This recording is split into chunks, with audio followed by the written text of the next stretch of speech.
Ladies and gentlemen, welcome to another edition of How Did This Get Booked? I, of course, am your host, Jake Manning. I'm a veteran of the professional wrestling business for over a decade, and I've held every single job except selling popcorn. I'm joined by a man whose birthday it is at the time of this recording, even though that has now been a month from now. Arguably, I celebrate this whole thing for a month. Are you like those basic white bitches that like, oh, this is my birthday month. Yes, girl. Birthday half month, baby. Zane Riley, Zane, how you doing? Hello. You told me we were just hanging out for my birthday. You swindled me. I thought we were done with this podcast. No, I had a feeling you thought it'd be, and I'll tell you what, this recording of these podcasts, this month's worth of podcasting, almost didn't happen. Oh. I almost had to make a emergency trip to Chicago. An emergency $5 wrestling trip to Chicago. Which sounds like completely the worst thing ever. Oh, yes. And because basically Colt Cabana is basically a piece of shit. He's doing quite well in New Japan. And New Japan was very similar to Michael Bukikio in the sense of how they treat their employees. Mm-hmm. They basically gave him about 5 or 6 days to go back home, wash his shit, and then come on back over. But unfortunately, Marty DeRosa was not yet around during that week. So we're going to be delaying $5 Wrestling Victory Road Trip's release. Actually, this podcast will come out before that happens. Oh, shit. Even before I make another trip to Chicago for that. But I'm more sweating the Mania show right now. Fly yourself to Japan, man. Go there. Well, then I got to fly Marty, too. Fuck it. I mean, That's all I didn't have anything. Is that problematic? I think that might be problematic. No, because I'm turning Japanese as a song, so that's a Japanese thing. Yeah, but that was in the 80s, and so was 16 Candles, and that is very problematic. Speaking of problematic and things that happen. See what I did there? I mean, if you would jump right Actually, that would have been way better to do for the thing we just did, the Clash that we did last episode, because there's a shit ton of problematic. I mean, basically that whole part is just about raping Sister Sherry. Oh, okay, all right. I saw it in a little bit more of a progressive thing, but yeah, there was hold on. There was some sexual assault. I forget that there was sexual assault. I forget. We've already talked about it. We've already talked about. We'll have already talked about it by this point. I'm glad we had this conversation on microphone in the future. Mm-hmm. All right. For my birthday, I got a time machine. Yes. So it came and did this. We went back. Yes. So, yeah. I mean, don't get me wrong. There was sexual assault. Let's be clear. Yeah, but it was even, I think, she was the assaulter. We'll get to that. Yeah. You've already heard. We have gotten to that. We have gotten to that. Yeah. We have discussed that. So I have my welcome points. to our Super Meta podcast. Those are a different sheet of notes. Yeah, the notes. It's a whole new notebook. It's a whole new notebook. Because I thought I was going to watch Clash first, but then I ended up watching the Wrong Side of Town, which is the topic of discussion today. And part of the reason why I did that is because there was a possibility that I was going to watch the WCW show with my girlfriend, who'd never seen wrestling before. No, and that's what. Is she funny? We just put her on here. I'm curious on possibly bringing her on. If we do, we have to discuss if we because we want to do a WrestleMania. If we want to do WrestleMania 7, okay, Hulk Hogan, Sergeant Slaughter. Okay, was the Sheik involved? The Sheik, Adnan Al-Casey, that whole thing. Yeah. And the only reason I am curious about that is because this will let you know about how old she is as well. She basically had to leave the country because of the Iraq War so she could be born not in a war zone. Oh. So I just wanted to let her know while her parents were going to a different country just so they could have a fearing for their lives. Fearing for their lives and fearing for the life of their unborn daughter. This is what America was doing. we were like, fucking get them, USA. I want to see what her perspective is on that. This is all problematic, guys. Yeah, that's where my head's at, right? I like leaning into uncomfortableness. I made a very we were also recording this the day after the Kobe Bryant memorial. And I made a joke to Mike Lee about Kobe Bryant that I'm not really that proud of. Yeah. But the shit was right there. It was there, low-hanging fruit? It was right there. I had to fucking say something. I'm not going to repeat that joke ever again. Not here on this microphone? Dear God, no, not on that microphone. It's one of those things where, like, as a comic, you got to say things, and I shouldn't have done that. I had that instant come up with... You had to go back and apologize to Mike Lee. I'm sorry, Mike Lee. I know you're a Lakers fan. Oh, no, he's a big Kobe fan. Like, when Kobe died... He was probably like, oh, Holmes. Yeah, pretty much. Yeah. He was nice enough, but I think he thinks less of me as a person, of for course. sure. It was bound to happen. And rightfully so. Yeah. Rightfully so. You have to tell me the joke off mic, because I will tell you. I'll probably get. I'm only going to repeat it to you. Yeah. But then nobody else. We're going to the same hell. It's fine. It's not good. It's not good. But shit was right fucking there, and it was said. I can't. Yeah. Much like when I was hanging out with my girlfriend this weekend, her roommate's parents were in. Her roommate's mom was in town. Excuse me, and something came up. We were talking about something, and I just made a simple comment that we refer to her daughter's room as the clown car because there's always just people walking in and out of there. No. Once again, situation was set up. I knocked him down, and then when I said, I go, oh shit. Yep.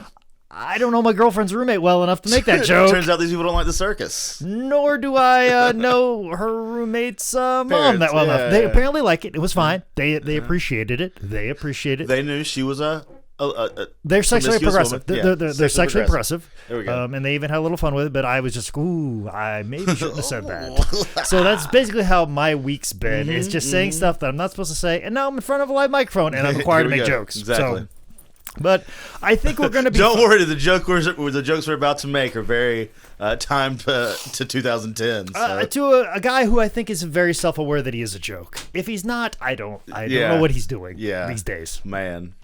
But as I said, the subject and topic of discussion is Wrong Side of Town, which is a movie. And arguably. I will not take away the title like I did for the Dean Ambrose movie or the Miz one. I feel like this is a movie. Yeah. I will classify this as a movie. Yeah. It was an hour and 30 minutes. It wasn't. It was 82 minutes. Never mind, guys. No, it was 88. It was 88. Okay. It was still 88. Not 90, but we got it.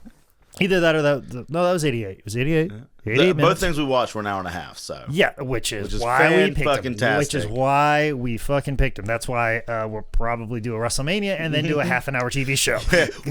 We're trying to keep our monthly watching to about 3-ish hours total. Yeah. That's all we care about, you people. As opposed to 6 hours. Yeah. That's just kind of, and I don't want to do that to you guys. Yeah. I don't think it's fair to us. Do it to myself. We don't want to do it to each other. So I give a shit less about you guys. I care about me. Oh, my time is being scrunched, especially coming up in March and coming up with WrestleCon and everything. Oh, man. Time is running out for me. We might have to take a break here soon because I was looking at my schedule and I literally have no availability till April. Okay. End of. Okay. All right. So it's going to be some like Monday lunchtime podcasting kind of shit going on. Okay. Mondays are going to have to probably change for me as well. So lunchtime. We're going to have to. It's going to be real early. We're going to rearrange some shit. We're going to rearrange the shit. We might have to record some of these things on location. Yep. We're gonna have to. We're gonna do our best to keep this podcast going. Yeah. Even though Zane is trying his best to collapse it from the inside in, but you wouldn't let me quit, so I figured I'd just take it down. Yeah, but I know how you break are. the walls down. I know how you are about even numbers, and we're at like 102 right now. 103. You're lucky. I just have no concept of what number we're on. I know. I think we're at 103. I've unsubscribed to ourselves, so. Ooh. No, I haven't. I'm still. Well, there. No wonder why the numbers have gone down a little bit. What they have? Oh, no, fuck. I wouldn't know, apparently. Yeah. Apparently, the way we keep numbers isn't the way they do it in the industry, and some of the numbers I've gotten may not be as correct. We do promoter math when it comes to our numbers. Yeah, I think our producer is doing promoter math on our subscribers right now. Man, we had 18,000 paid and listened. I mean, hence why we have people write reviews and such like that. That's a good time to go into reviews. Yeah, and I didn't have time to check, so I'm pulling out a card. Guys, we're real good at podcasts. I just now remember that I forgot to look that up. Yeah. So let's go ahead and just give a big shout out to Steve Messa, who was knocked off recently. Which by the time you hear this, 2 weeks ago, you'll have heard that the new poll leaders, who they are, because we did this Yeah, before but we did last week. we do this all the fucking time. Yeah, Like you guys get it by now. When we do this thing in reverse, the next one, whatever was last week, listen to them again. But big shout out to Steve Messa, because according to the card on top of here, he's sitting on top of the poll of Apple Podcasts. Also, give it up for #1 dumpster chicken. Yeah. Living the dream, guys. On Stitcher. Steve Messa, we're going to see you this weekend 2 weeks ago. Yeah. Guys, time is a paradox. It's also time's really just a constraint we make up in our minds. Because we'll have Jake's hippie girlfriend explain it to you sometime. Oh yes, she will. She's gonna read your palm tonight, by the way, to let you know. Oh fuck! I had to see if I can bribe her to make some shit up. Oh yeah. Say it out loud. So yeah. Wait, Zane's got a time machine for his birthday. Good thing. I had to use that time machine to go back and change my palms up. Well, a la Face Off. If we all knew that we could get in a time machine, we would go back to the date that this movie was released. I would have watched this in theaters. Well, it didn't come out in theaters. It was released on video, February 23rd, the year of our Lord 2010. So this movie is actually. Coincidentally, this movie has hit its 10-year anniversary since the time of this recording, actually. Just a few days off. It was filmed in Louisiana because that's what people did when a disaster hit Louisiana, as they started making films there. Yeah. Mostly Nicolas Cage. He was the only one that was making films there. He's a real good disaster maker. Yeah, exactly. Like, hey, we had a major disaster come in here, but finally it's gone and it's done. We've recovered. Nicolas Cage has left town. So maybe he is the bringer of disaster. Possibly. But although he bring the heat on that, and Mandy, if you haven't seen it. I saw the beginning of it. I didn't finish it. Is it go for it? He's got like another new one out that's just as insane on, I think it's on the Netflix. I don't know, but Nicolas Cage, he you know what? It's all about cuts at bat. You know what I'm saying? He's swinging. He might hit the fences. Hey. He's hitting some good doubles and a couple triples right now. He's not hitting home runs anymore. He's in Hall of Fame territory. Yeah. He's a good designated hitter right now. He ain't gonna play the field for you. He ain't gonna do none of that. But he's swinging. He's gonna be DH before long. He's swinging. He's gonna get you on base. He's got a good on base percentage. The estimated budget of this film that we're talking about is estimated at $5.5 million. What? Where? Yeah, that's a good fucking question. That slow-mo spot where Bautista kills Ja Rule, that's about it. That is about it. This is and I think it's funny that it is $5 million, because I feel like Bautista has made more during his WrestleMania appearances. Oh yeah, over his career. Are you saying that he paid for this movie out of his Mania? He could have. He very well could have. He'd have it rolling around. Yeah, like his entire WWE career, he's made at least $5 million. I would say. Oh, at least. At least. This movie is written and directed by David DeFalco. David DeFalco also plays, I believe, Demon in this movie as well. He makes an appearance. I think just one of the thugs or goons or whatever. Anyways, let's see. Deacon or something like that. Oh, I thought that was one of the Harris brothers. I mean, bald guys with facial hair. Yeah. Like, I'm surprised I didn't get a call in 2010 for this one.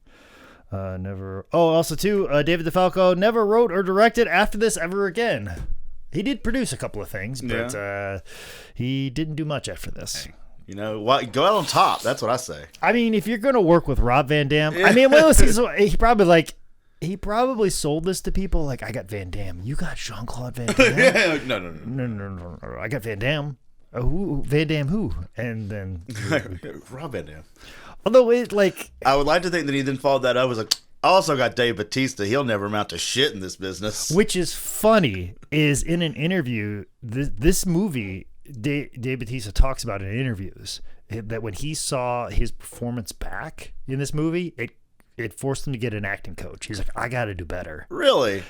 I thought he was fantastic. I did not think he was bad at all. He was definitely the best actor in this movie. Yes, I that's what I feel. Like, better than all these other professional acters, I think Dave was just as good as them. Yeah. Yeah, like, I mean, don't get me wrong, there were a couple moments there, but he rushed a line or two.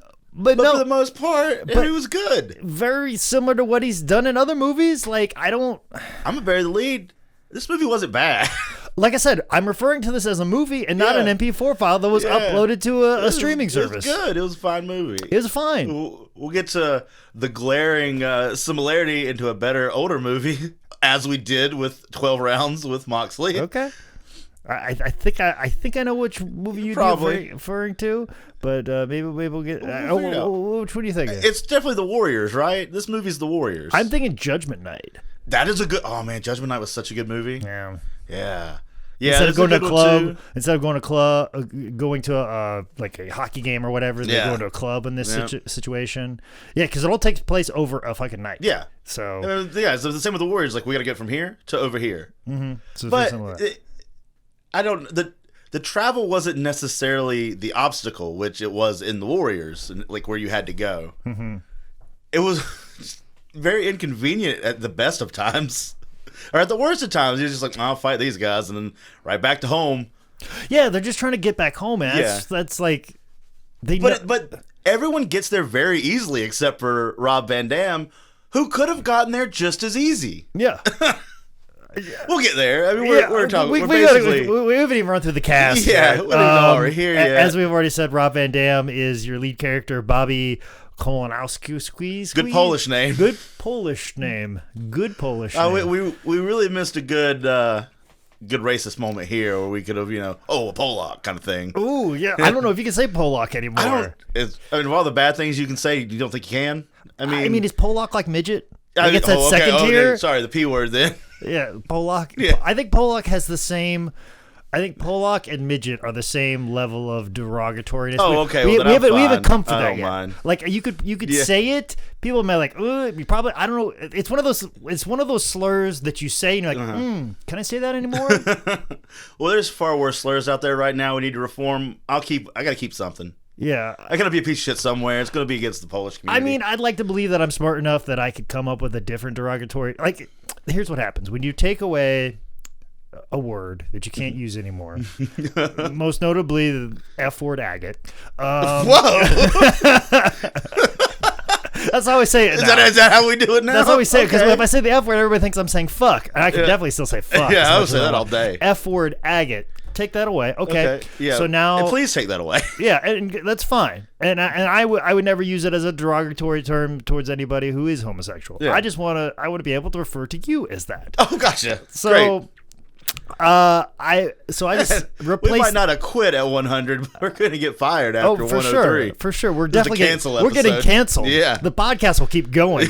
2 other guys will take it over. 2 other people will take it over. But like, if as a society we say like, hey, we cannot say this word anymore. Okay, good. I'm on board with that. But I will let you know that the new placeholder is motherfucker. Okay. If I've got to call everybody a motherfucker, I will call everybody a motherfucker. Hey, that's fine. And that is what I refer to people. And as we start taking more words away, I am smart enough to correct my behavior and correct my language. I'm like, okay, we will take this word out of the vocabulary, and that no longer exists anymore.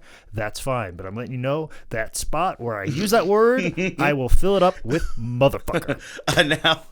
Now, this is what I'm calling you, but using my code word. But I'm not going to call it. Listen, I was using a wide variety of derogatory terms towards my friend. Yeah. and call it. And now this motherfucker is a motherfucker. Yes. So that's what you're going to get from me, and know that. All right. I have no problem with saying we can no longer use this word or term. Like when they take away midget, I will just, every time I will see a little person, I'm like, look at this little motherfucker. Like, look at this little motherfucker right here. Give him the little M word. As soon as we say we can no longer say midget, I'm going to call them as little motherfuckers. Little motherfuckers. This little motherfucker over here. Like, that's what you're getting. So everybody watch out.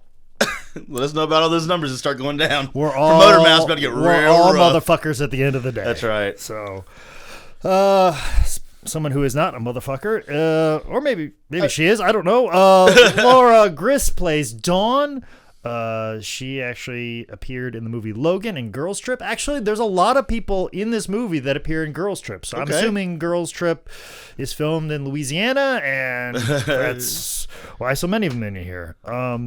But speaking of a Girls Trip, Stormy Daniels is in this movie. Just tits we're gonna put Stormy Daniels and we're gonna have her tits out, and that's what she's gonna do. That's all we needed her to do. That's all the president needed her to do. That's apparently. Right. So I wonder if that happened around the same time. I didn't do the research on that because we'll get onto it. Don't care. Because we're not a political podcast. Yes, and I don't care to make things political. Yep. So, and I'm even sad that I even brought up the P word. Yep, that's the real P word. Excuse me, let me take away that P word. The motherfucker. The motherfucker who lives on Pennsylvania Avenue. Yeah. So, in the motherfucker house. in the motherfucking house.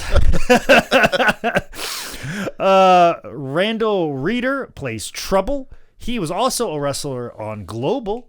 Okay. Just to let you know. He also was in the Deadpool movies. I believe he was in the bar sequences. Mm-hmm. Yeah. He's the big guy, the other henchman. Yes. It's not Deacon. Mm-hmm. But he was in Deadpool 1 and Deadpool 2. So, Edric Brown played Clay. He was actually in the movie Snitch with The Rock. Oh. So I'm sure he was like, Dwayne, I was in another movie with a wrestler. Maybe you've heard of it. And he was like, nope. His name was Rob Van Dam. As I do the Rob Van Dam double thumb thing. He did do the double thumbs, everybody. Because I'm sure that's how Rob Van Dam introduced himself to all the actors. And I'm sure that this guy goes, this guy who kept putting his thumbs towards his head. I think his name was Jean-Claude Van Damme. Like, did you wrestle him? Did you wrestle him? Did you know Van Damme? Yeah. Seth the Gangster is played by Jerry Katz, who sounds a lot like Dave Attell. Yeah. The head gangster in this.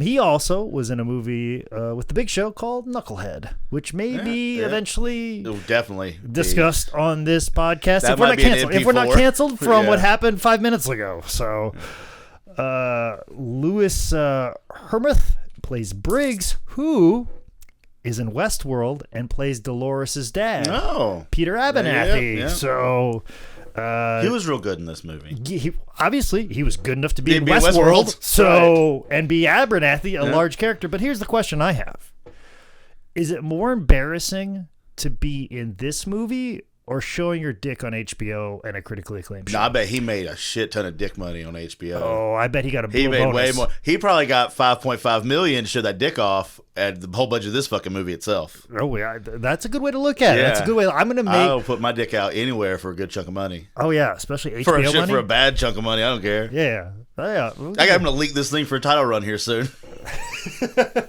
Work for Seth Rollins.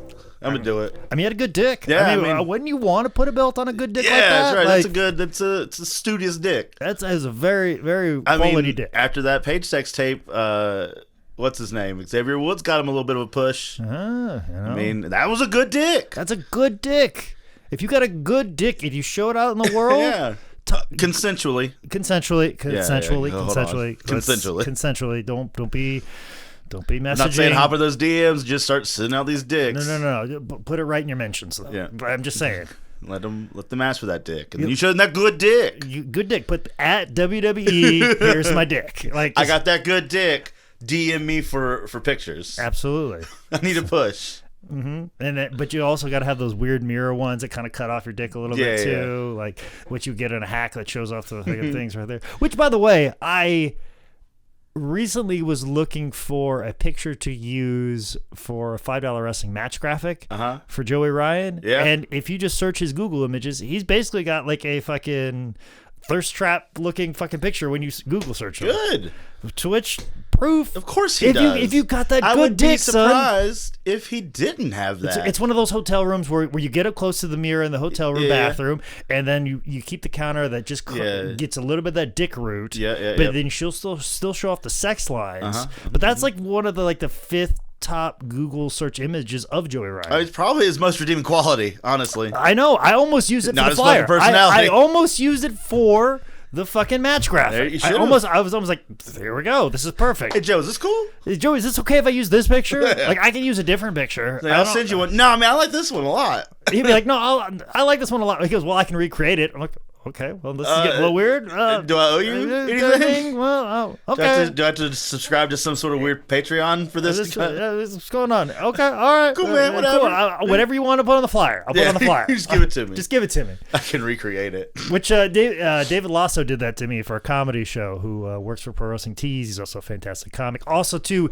if you go to Freelance and AAW, he is the hot dog vendor outside. Okay. So if you see the hot dog vendor outside of Freelance and AAW, go up to Dave and buy a hot dog from him. He's got. What are you trying to say? He's got that good wiener? Oh, he's got that good wiener. He's got them good wieners, son. Man, oh, we haven't even sure. talked about this fucking movie yet. We don't need to. No. We're generating premium content, That's my right. friend. This may be on a Patreon. We're gonna have to because of some of the shit we've said so far. Absolutely, because we won't have a place in society anymore because we will be canceled and Definitely unsubscribed. not on Apple Podcasts. Don't worry. When Nick Alexander and Micah Joseph Loving take over, How Did This Get Booked? Yeah, thank God. Zane and Jake are canceled. Yep.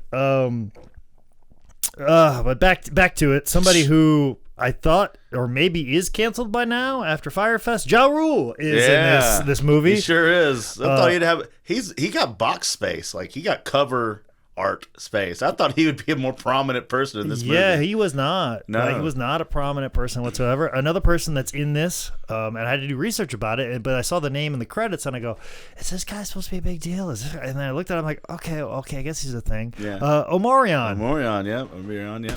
Didn't even connect with me. When he popped up on there, he's like, "Oh shit, he's in this." Yeah, Everybody. he was in all like the Kid and Play movies, and he was in some band, like some R&B group. I know he did a song with Chris Brown.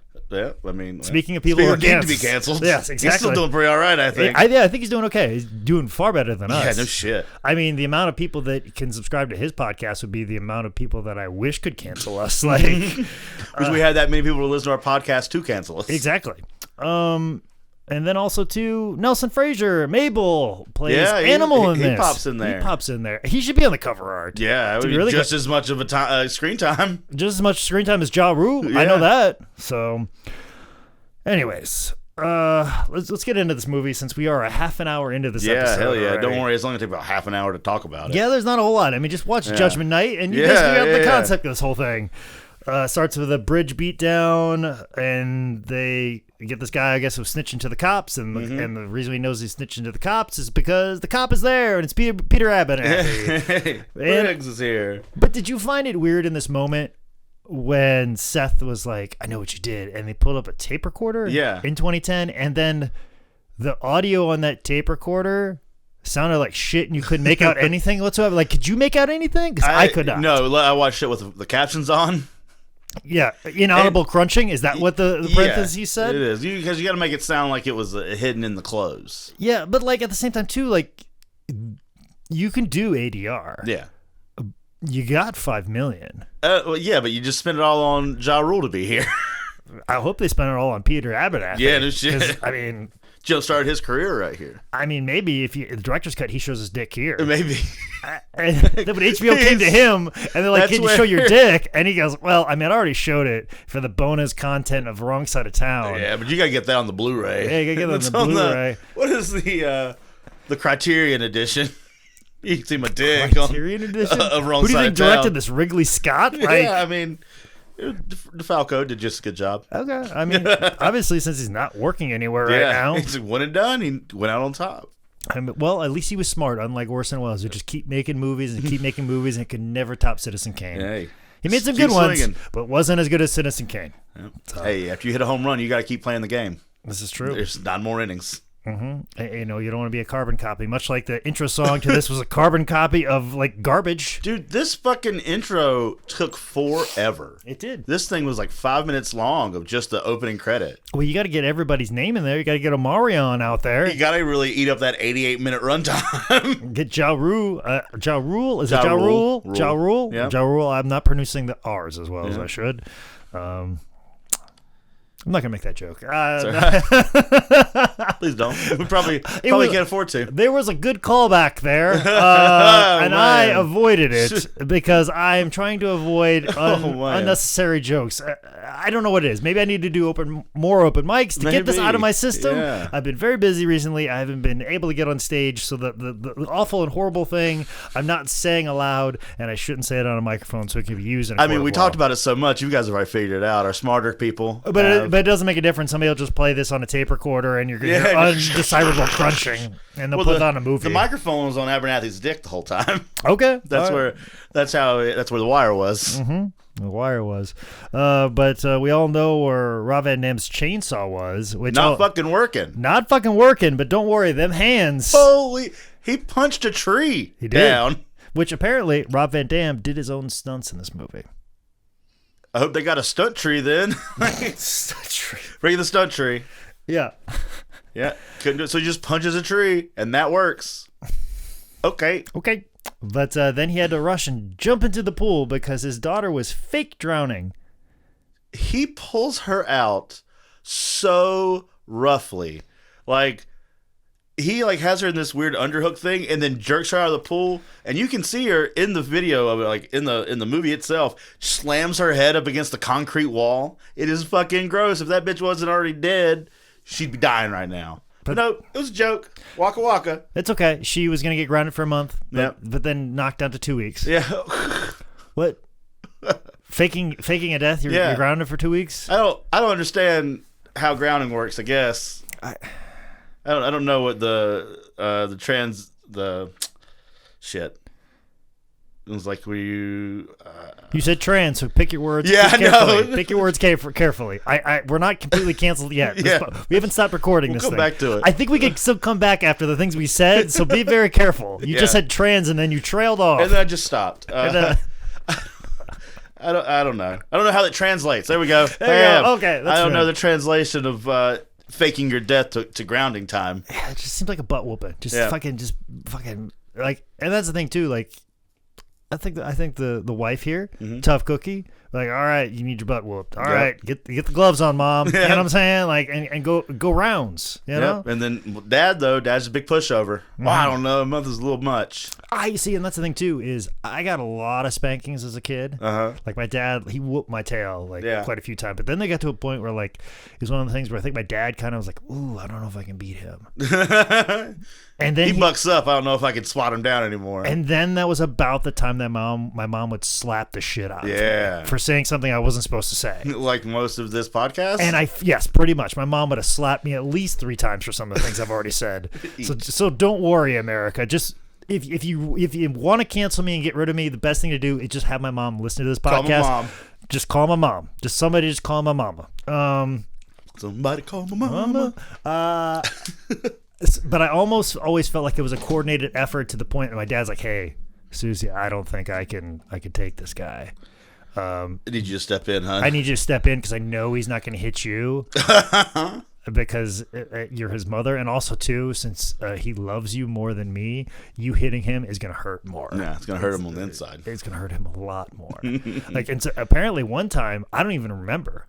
My mom had to tell me about it, and I go, I don't even remember that time you slapped me across the face. You were so distraught over it. That's what Mom said. She goes, the reason why you don't remember it is because you're so distraught over it. And she felt bad. She's like, I felt bad that I had to, but I just had to.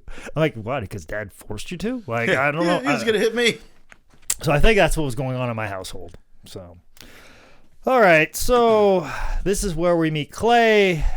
And I think this is where Clay is inviting Rob Van Dam to come over and swing with his wife. Yeah. Is that what we're going for here? I think that's what's happening here. I don't know, but they're going to go clubbing.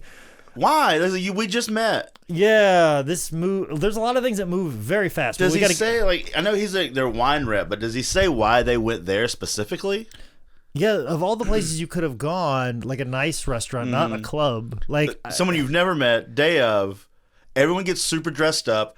Rob Van Dam's in an Affliction t-shirt. It's 2010. We go to the fucking bar. I wore Affliction shirts like that with a blazer. Jeans. Well, I would wear black slacks with a coat. I would do that for extra talent spots. Well, he wasn't even wearing a coat. This was just a T-shirt. His T-shirt, which I don't think they would let you in a club. I was like about that. to say, you can't get into a club like that. Nope. And why are we going to a club? Yeah, why don't we just go to fucking TGI Fridays? Yeah, like they're like what kind of loud ass dance club serves sushi? Yeah, and why the fuck would you want to go there as a responsible fucking adult? I don't know anybody that's produced a child that's like, yeah, let's go to a club that's fucking noisy and we can't hear ourselves. Yeah. At no point in time, if you've produced a child, do you ever fucking say that fucking ever? And at no point do they try to go dance or like even acknowledge the fact that this is a dance club. We're just here for dinner. Yeah, you could have just had like a responsible, like nice restaurant and shot this whole thing, but it's almost like, the location we got is a club. It's an indistinct club, and we film a lot of shit out of here because it's filming 2 movies at one time. Yeah, we're filming so many movies at the same time. We got a club scene. We don't want to change it over. It's damaged, and they can't open it up for business because of Katrina. They've still got a lot of damage because of that. There's water over there, but we can film in this upper level right now because the lower level's fucked and they can't have people in here, but we can stage our equipment here and we're fine. So let's just film it as a club and do that. That's what I feel like happened. And that's what they did. Dumb. And then we get to introduction of Ethan, who is Seth's little brother. And this is when we get Ethan starts taking a shitload of coke out of his fucking cross, as Hulk Hogan intended. Yep. Brother. Then hits on Rob Van Dam's wife. He does a little bit more and hits on her. Kidnaps her. And then Rob Van Dam runs in on it. Well, kidnaps her and then begins to try to rape her. Yes. Okay. Well, let's not glaze over the rape. Yeah. No. This kidnap, rape. This is why he's such a bad person. Attempts to rape her. Yes. I love how like we instead of just take her or like, but yeah, he attempts to rape her. Rob Van Dam prevents it, and then he charges at Rob Van Dam with a knife, and then it gets accidentally stabbed. Rob Van Dam just goes ole like a matador. Ethan falls on a couch and accidentally stabs himself in the heart. Rob Van Dam gives him a me passa. Yeah. And basically he stabs himself. Yeah, gives him the ole. And all you fucking old-timey fucking wrestlers that say the fucking me passa in running spots is bullshit, that's how Rob Van Dam killed a person in a movie. So fuck off. That's a legitimate thing to do in a fucking fight, okay? Little me passa right there. So he is dead. And then... Then the conflict begins. Thus, the conflict begins. Seth is with Briggs, and then he comes back to the club, finds out his brother is fucking dead. They then interrogate Rob Van Dam. So, like, he's, like, who did this? Just looking around. And then Rob Van Dam has this, like, oops, I did that look on his face. And we just assume, that's how we go from here. That's the guy right there. And then they interrogate him. Then he's released. Then the gangs assemble... Quickly. Briggs lets him go. They end up at the prison in which Briggs works at. Everybody gets questioned and they let him go. So the beginning is how big a piece of shit Briggs is. Yes. And not 10 minutes before this, Briggs is a scumbag. From this point on, when that guy leaves the prison, from when Rob Van Dam and everybody leaves, he almost babies up immediately. Yeah. He doesn't do anything else bad until he's threatened about that and then gives away an address. But other than that, he's a decent person the rest of the movie, and that's real fucked up. Yeah, I mean, he's taking money and at the same time too, but like, do we pay our police officers enough? And if he did, would he have to resort to such things? Yada yada. And then we got to get a whole societal thing, and then there's all cops like this. And does this portrayal taint our image of all police officers? It's a whole complex thing that we're dealing with here, which I feel like this actor who played Peter Abernathy was playing with at the time. He's playing this game at a different fucking level. Him and Dave Bautista are the two best actors in this fucking movie. They sure are. He added a layer to his character no one understood. No one did, except for us, who were bringing it up on a fucking podcast almost 10 years after his fucking release. He's going to hear this and appreciate the work we've done for him. And he's going to send us a dick pic. Oh, man. He goes, this is a 5.5 million dick right here. You guys get it for free. For free. Here's a numbered cell from the movie. Thanks. Can I put this on a match graphic somewhere? Yeah, please. Peter Abernathy's dick versus Raider Rock, because I need somebody to wrestle him. They both got that weird lump on their necks. They do. It's kind of a growth thing. It's a fat growth. It gets bigger as he gets bigger. And are we talking about Jacob Abernathy's dick or Raider Rock? choose your own adventure. Oh man! See, the jokes are right there. That wasn't inappropriate. I'm not going to get canceled for that one. No, I'm not going to right get canceled there. for that one. That one's good. It's a layup, kids. That's a layup right there. Much like Where were we? So he puts a $100,000 bounty on everyone because they've already left the jail. But he says they're already gone, but then walks them to the taxi outside. no, they haven't got the taxi. The taxi's later. They go back to the police department. See, they're just now. Oh, okay. They're driving in Clay's car right now. Yep. Then they're like run away. The guy's blocking the road. Ways, and then they're like, go into a parking garage because that makes fucking sense. Yeah. And they all fucking chase after them, but they get enough space where they can park the fucking car. And then Rob Van Dam just kind of runs out. And here's what I don't fucking understand. Okay. Everybody knows they're looking for this silver SUV. Yep. They have, I assume, no idea what Rob Van Dam looks like, right? Or if they do, okay, we're looking for this Rob Van Dam guy, but we're chasing the silver SUV. He starts running, and everybody that was looking for a silver SUV just turns their attention to Rob Van Dam. Yes. How are they communicating like, hey, stop going after the silver SUV? Well, if you look, they only tell Omarion about the bounty. Everyone else just kind of figures it the fuck out, it would seem. I guess by text message, because that's how the taxi driver gets it. But they're like, hey, go tell everybody. And the two guys only go tell Omarion and his buddies. Yeah. That's the only people that are told. And then, because he shows up at Batista's place later, and Batista has no clue. None. So... really, really bad network of communications between the gangs. But apparently it's good enough for them to communicate well mid-chase. Hey, we're looking for a guy on foot now, not a silver SUV. Which leads you to believe he could have got back in that SUV. Yeah. Well, actually, he tried to, but then he got shot. Yeah, exactly. And fake died. Yeah, and he's gimping, and his limp comes and goes whenever he wants to look like a badass. Oh, of course. Big baby comeback. Of course.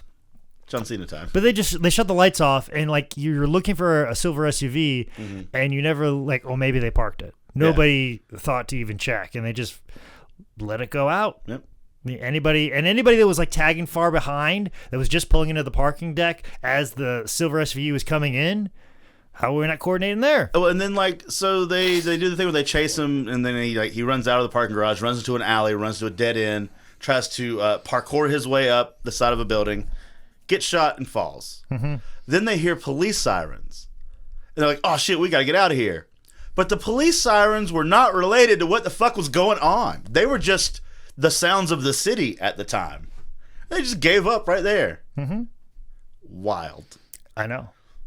Then we go back to Ethan, and he's asking, how do you know he's dead? Nobody can survive that kind of fall. Unless you're Rob Van Dam, who fell on top of a dumpster on some boxes. It was only like 10 feet. He did his own stunts, my friend. Sure did. Did his own stunts. Sure did. That was a stunt dumpster. Hey man, I just want to let you know, I got no problem doing all my own stunts. I fell off the top of a bingo hall one time, man. It was fucking cool, man. This reminds me, I feel like Tommy Dreamer doing all this now, man. It's fucking awesome. Cool. I got 2 girlfriends. Yeah, see, you guys want to hate me, but I'm a trailblazer. All the spots you guys do today, I did them years ago. You're stealing from me. I should ask for royalties from you. Pretty soon, you're going to be in a polyamorous relationship. The kids are already doing it right now. I'm just ahead of the curve. How is it a 50-year-old man is more cutting edge than all the rest of you guys? I see life for what it is. Fucking hate you. Him too. Well, don't worry. Hims got back with his.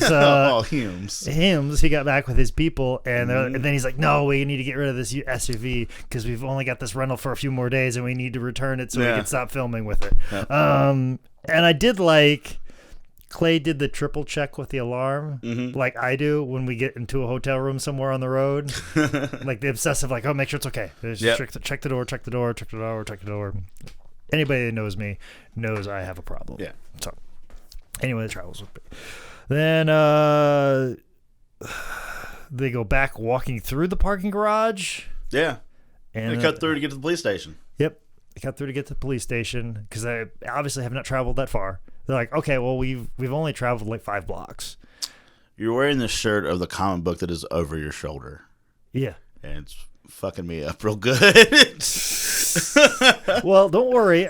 It's gonna fuck you up in last week's podcast. Yeah, as well. I was also fucked up once you get into that. I time spent all of machine. last time's podcast stewing over it. Okay, so I'll make a note to go back and reference it in the next one. we'll go back. Don't worry. We're good with callbacks. Yep. And call forwards. They really call forwards. They call forwards. Time machines and podcasting and whatnot. So we go to the police station. There's Briggs again.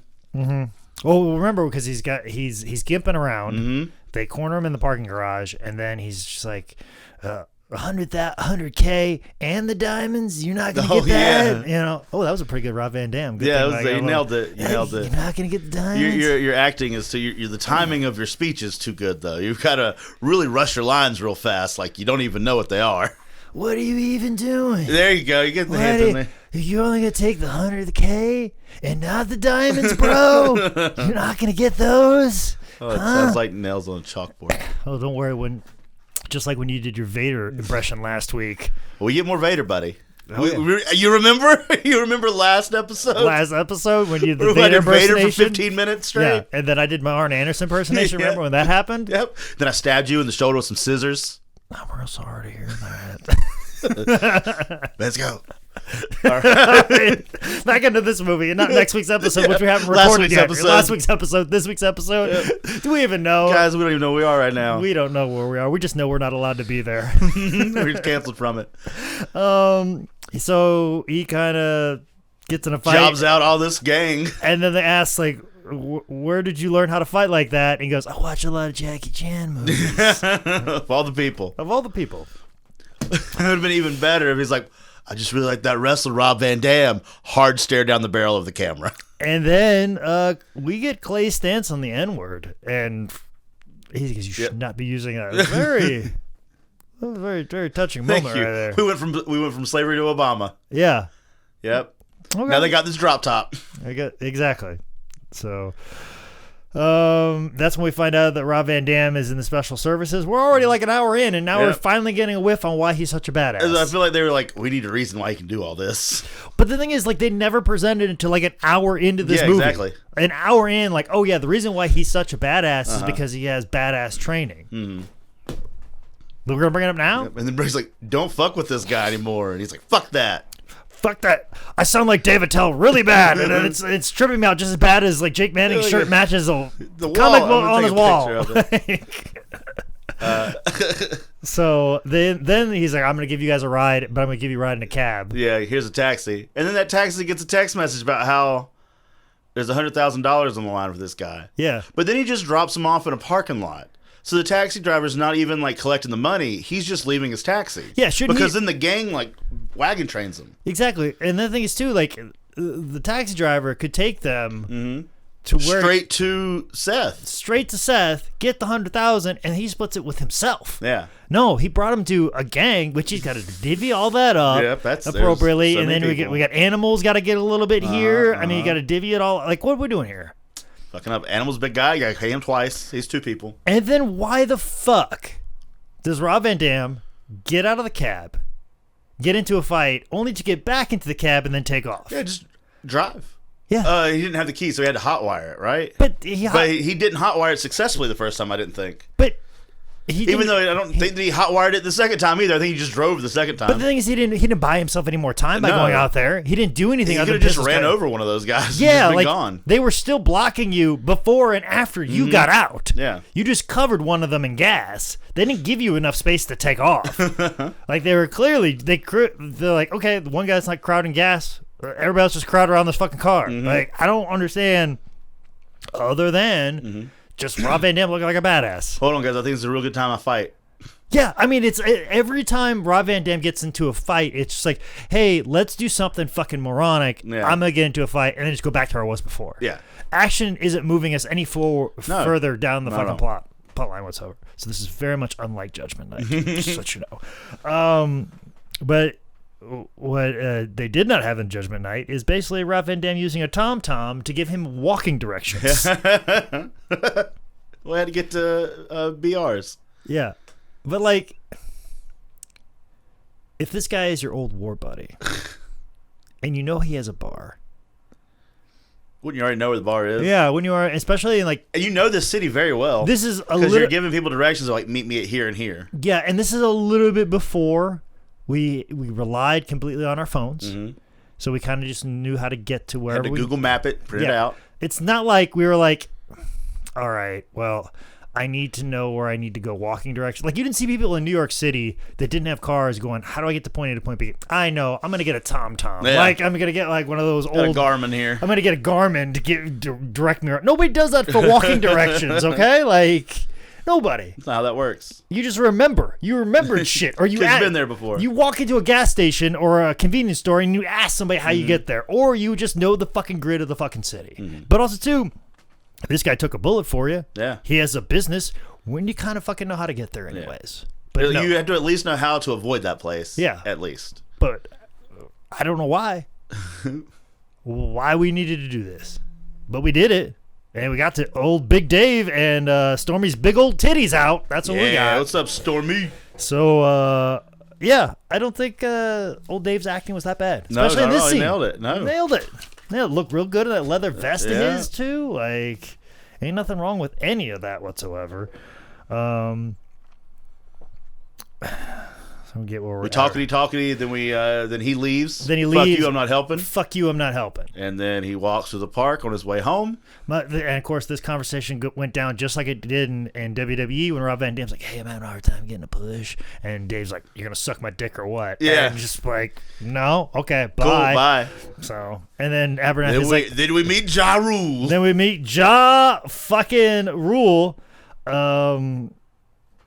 And then, of course, like Rob starts getting in this big fight, and some of these fight sequences, I think Rob's cutting it a little fucking close in some of these blows. Yeah, I'm pretty sure if Rob Van Dam fucking tatered professional wrestlers, I'm pretty sure he fucking stiffed a couple stuntmen. He's fucking bugging up some extras. And he's like, "Sorry, bro, you just came in too fucking close. I'm a trained fucking." Martial artist and a professional wrestler. You just need to know your spot. You just got Van Damaged. That's the thing, too. I guarantee fucking Van Dam was fucking shitty to these stunt guys. Probably stunt guys that have been in the business and worked on decent movies for 5-6 years. Mm-hmm. And he just fucking hit them. And then they're like, blame them. Yeah, and blame them. And they're like, what the fuck, bro? And he goes, listen. I've been a professional wrestler for over 2 decades. I'm also an accomplished karate artist, whatever the fuck it is, bro. I'm the best at it. I'm a martial artist. I'm a fucking pro wrestler. I know how to fucking strike. So you're telling me that Rob Van Dam is the wrestling equivalent to Steven Seagal?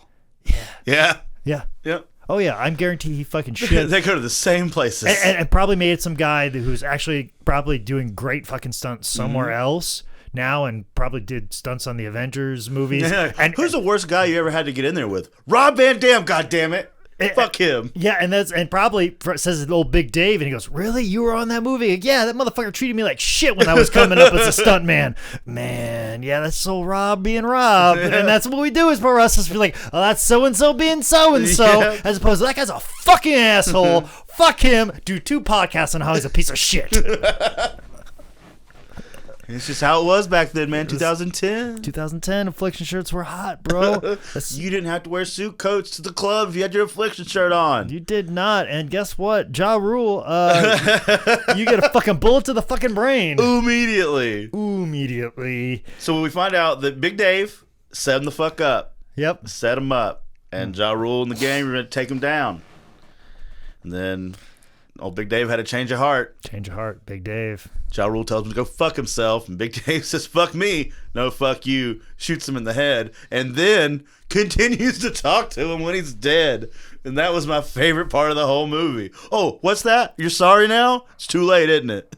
My favorite part is Big Dave took the handgun, shot Ja. Yeah. Had a conversation with him. Yep. Walked away and came back with an Uzi.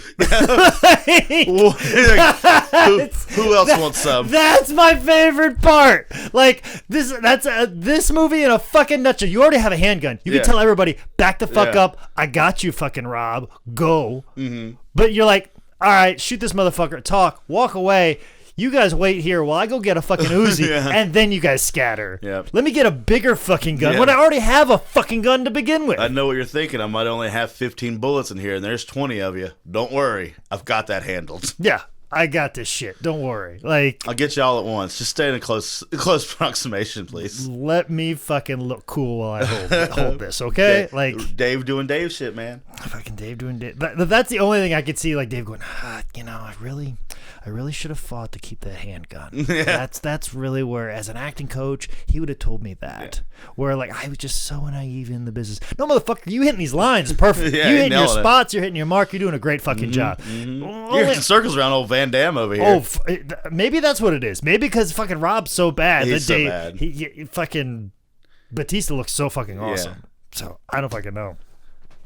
So yep, he fucks off. He's already sent the family home, right? Yeah, they're already home. They're already getting into bed. Clay and his wife are going to sleep as if nothing fucking happened. Yeah. Okay, so then he starts walking home, and then he gets on a bike. No, he starts walking home. Then the bike comes. Because there's a guy with the fucking chain just swings it at him. Mm-hmm. And he does some Wile E. Coyote shit to get him off that bike, and then he steals the bike. Then he goes and fixes himself in the bathroom. By this time, Briggs has told Seth his address. Yes. Which you think if you were Navy SEALs, you would have kind of assumed that. Yeah. That maybe they would be at your fucking house. But so he goes and he spends a long time fixing himself up. And doing it very quietly. Not screaming, not making any noise. Because his wife's asleep. Or so we think. Well, so then what does he do after all of this? You've been chased all night. People are trying to kill you. What do? You get in fucking bed to go to sleep? Oh, and you don't even fix your foot, which you've been... Like, where did he get shot? Did he get shot in the shoulder? Thigh, I thought. Okay, but what... Yeah, but he did. He got shot in the shoulder very last. Okay, he got shot in the shoulder very last. The very first thing he got shot in the thigh, but he doesn't even fuck with his thigh. He doesn't even fuck with his thigh. We don't even like discuss. He just puts a needle in his fucking ass. He pulls a fucking bullet out of his shoulder though. Yeah, he does. He does steroids real quick because he's got to stay on the cycle. He got to stay on the cycle. But it's a day. Another day. It's another day.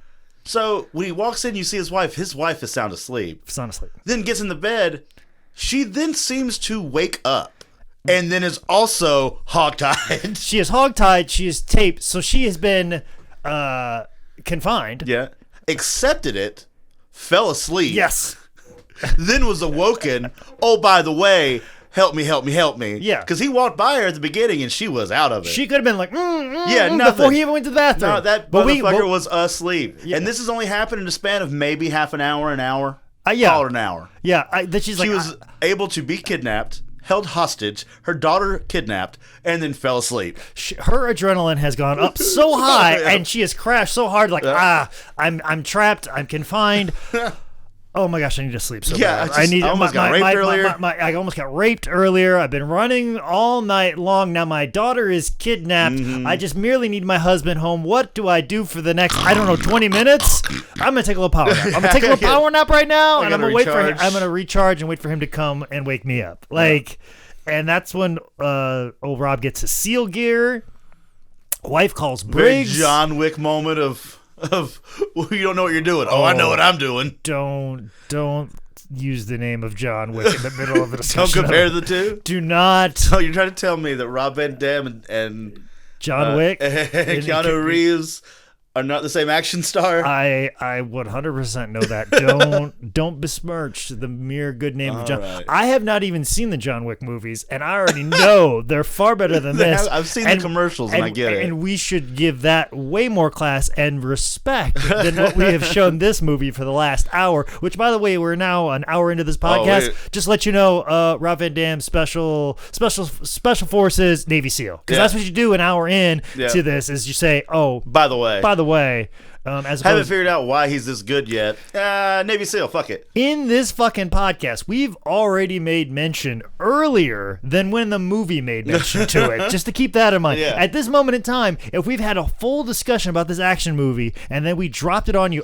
by the way, the reason why Rob Van Dam is so good at kicking everybody's ass is because he was in the Navy SEALs, that we'd be just as fucked up as a movie. But no, we made that mention, I don't know, a half an hour in, like appropriate people do when they're creating a fucking narrative. And at this rate, we're probably going to go longer than this movie went. No, I think we're pretty close. We're there. There's not. I Page mean, and a half. there's a lot of action, and I'm sure the script. And we got to get back in time so we can do our other last week's Yeah, we got another podcast. one. We got to do last week's podcast yet too.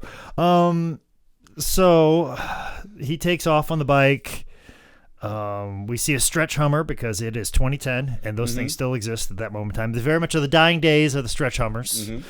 And this is when I write in my notes, this is all one night? Yeah. This isn't a couple hours. This is even like one night. This is like the span of like, let's say 5 hours. Easy. Yeah. And when did they go to the club? For dinner, and it was dark, so it had to have been. And no one, that club is hopping. Okay, so that club is hopping. No club is hopping at 8. Not 8 o'clock. No. Not 9 o'clock. We tried to go to That's 11 o'clock club right there, brother. We tried to go to a goth club, and they didn't open until maybe midnight. Yeah, so exactly. What the fuck? Yeah, this is 11 o'clock at best. Yeah, and this shit happens before the sun goes up. So like, and they're still going home when it's dark outside. Yeah. Probably 5 o'clock, sun's right around there where the sun would start to come up, start to peek over the hills and the valleys. Nope, this is a fucking 4-hour occurrence. Not even when the daughter is going back and forth with her captors and kicks them in the nuts. Yep, because he's stupid. Yep, and this is what my daddy taught me. Yep, that's what my daddy taught me. Now I do like that this man is a hardened criminal, is prepared to kill this girl, but when she talks about pissing herself, he is out of the game. Absolutely not. You go take her to pee. I'm out. I don't do pee play. Nope. No good. Not into water sports. Nope. No good. No good. So then this is where we get a big reveal. This is maybe the only redeeming thing is we find out that actually Ethan was Seth's son. Yeah. And now I'm going to kill your daughter like you killed my son. I don't really... Did we need that? Did he need to be his son?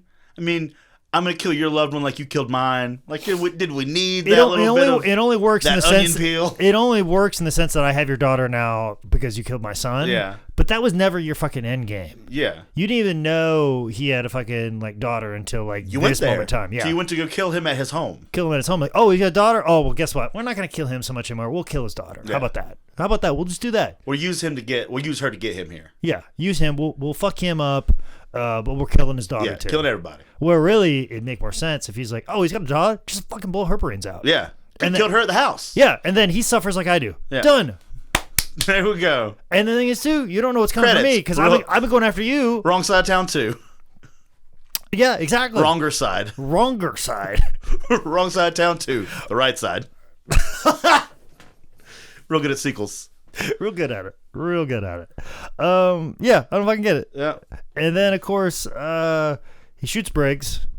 Rob Van Dam rolls up with a gun. Doesn't kill him. Where did I go? Like, I don't even remember. Like, there's so much shit that goes on. Bautista, Big Dave's there. He snipes a couple people for him. Yeah. Then Briggs gets murdered.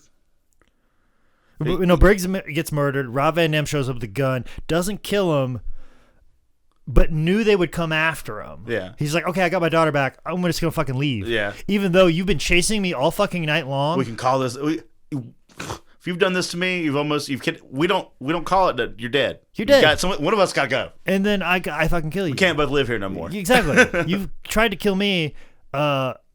This daughter thing just fucking happened. Yeah. You just dropped all this shit. You were gonna kill me regardless. Like, just letting this guy who's tried to basically kill you all night long. I'm like, yeah, I'll let you live. Yeah, I'll let you exist in this world. You've kidnapped my daughter. I really tried like to kill the bar. me. Yeah, you tried to kill me. You tried to kill like my neighbors who I just fucking met, who I kind of want to swing with. Like, I like his wife. I think I want to fuck his wife. I want to fuck his wife. I might want to do that. I also want to continue to fuck my wife. Yeah. And it seems like you're going to be a hindrance to all of what I want to do. All the fucking I'm trying to do. So, and you seem like you kind of fucking deserve it. So I'm just going to kill you right now because I can. Yeah. But no, I'm going to let you go. You know, in Bond movies, it's usually the villain that makes the bad choices. Yeah. And that's why we can get behind James Bond so much, because he makes the right choice at the right time. In this fucking movie, in the anti-bonds, the fucking hero makes the worst fucking decisions. And you're like, only by the grace of fucking God you have survived and overcome all of the odds. And we get into another fight sequence, and then Big Dave comes in. Big Dave has a fucking knife fight sequence. The real hero of the movie. The real fucking hero. Oh, yeah, we totally don't even talk about dude's black assistant. That's a fucking ninja. Who just fucking shows up. Well, I mean, he's there all the time but never really does anything. And then he comes and just fucking wrecks house. Yeah, we don't get an establishing of how good he is. Yeah, because they focus so much on Deacon and the other dipshit. Mm-hmm. And those guys are putzes. Yeah, and then Big Dave overcomes that, and then Rob Van Dam just bitch slaps fucking Seth. A fucking dime store Dave Attell, is that what we'll call it. Dave Attell for the working class. Yeah, because every time, but see, the thing is, like, this movie was hard to watch. So sometimes I would check my phone, and then all of a sudden a Seth scene would come up because I'm very uninterested. But then he would be talking, and I'd just be like, why the fuck is Dave Attell on my TV right now? Like, he sounds just like Dave Attell. He has such a weird delivery of lines, too. Yeah. Like, he has such a weird, like, emphasis on things. Much like Dave Attell. Like, a weird... Yeah. It's like... It sounds like Dave... But, like...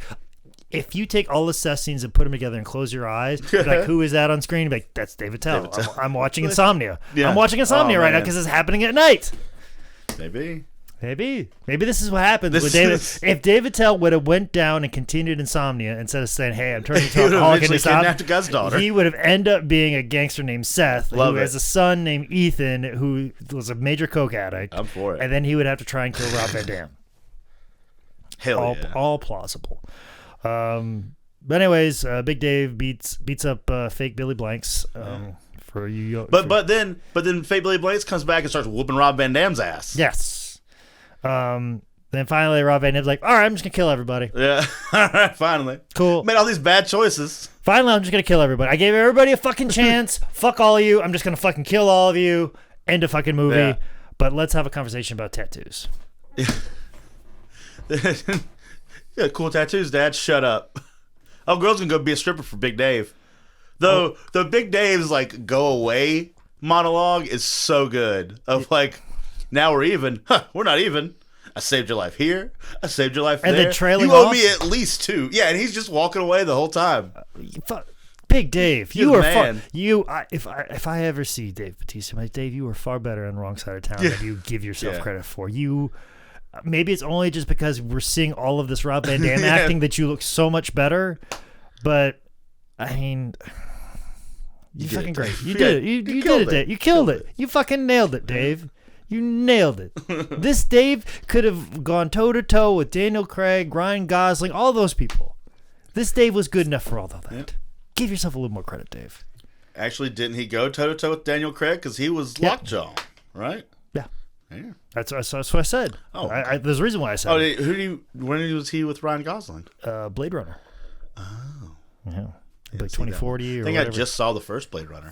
The new one's okay. It was, I was dating somebody at the time that really liked dick. Blade Runner, and Probably some good dick over there on the Ryan Gosling world. Oh yeah, I'll check it out. Yeah, check it out. It's good. It's a good flick. Harrison Ford's in it. It's cool. Yeah, it's cool. Reprising his role. Yep. Okay. Yeah, good deal.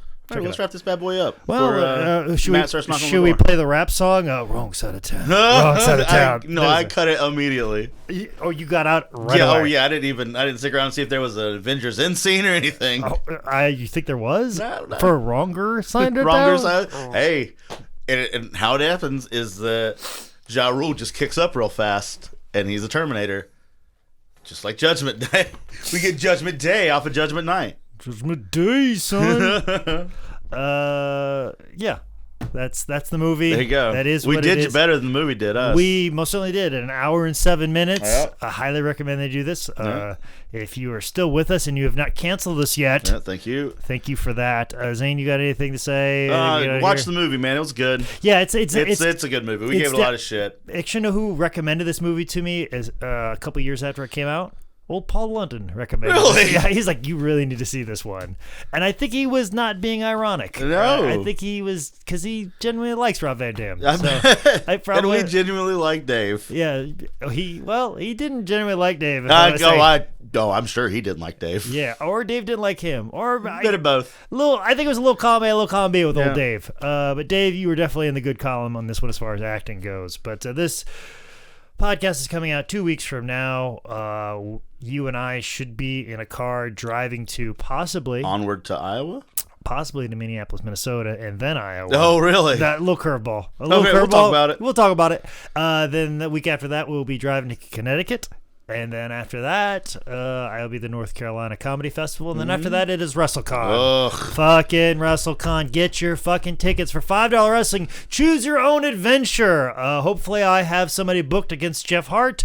I don't know who it is, but hopefully it's very high profile. And it is the thing that kicks us over to actually making money on the show. Because it's very, I'm very nervous about it. Ticket sales are very slow right now. I've only announced 2 matches, though. I'm at this time, as we're recording this, I will probably release 2 more matches before we record last week's episode. So, yeah, go check that out. What do you got upcoming? I'm with you all of this time. So Ditto. Zane Riley says, ditto, ladies and gentlemen. Also. And big shout out to David Ader 70, who might be sitting on top of the Who poll. knows? Because this was like the last time it was recorded. Check last week's, but I'll give you a nice little shout out. Keaton's as well on Stitchers. So that's different than who we said at the beginning. It's Realize that. that. It is, because this is the most recent one. Okay. The other one was with the time before that. Either way, Yeah. if you leave a review on iTunes, or excuse me, Apple Podcasts now, Apple Podcasts or Stitcher, and then you slide into my DMs and give me your mailing address and your shirt size, I will get you a free How Did This Get Booked t-shirt and possibly say your name when you are on top, when the most recent Even or not the though most, it's not. even though back and forth, we'll get it right. You'll say your name at least once. You'll get your shirt before you get your name said. Exactly. Or, you get your name said before your shirt. It's happened before, but you're getting a free How Did This Get Booked t-shirt if you leave a review, get in my DMs, and follow me on Twitter or Instagram at ManScoutManning. Make sure you continue to follow, subscribe. Don't unsubscribe us. Don't cancel us. Please. Give us another shot to make it right and allow us to entertain you on Apple Podcasts, Spotify, Stitcher, YouTube, SoundCloud, wherever podcasts are available. Ladies and gentlemen, this has been another edition of How Did This Get Booked? Woo, motherfuckers.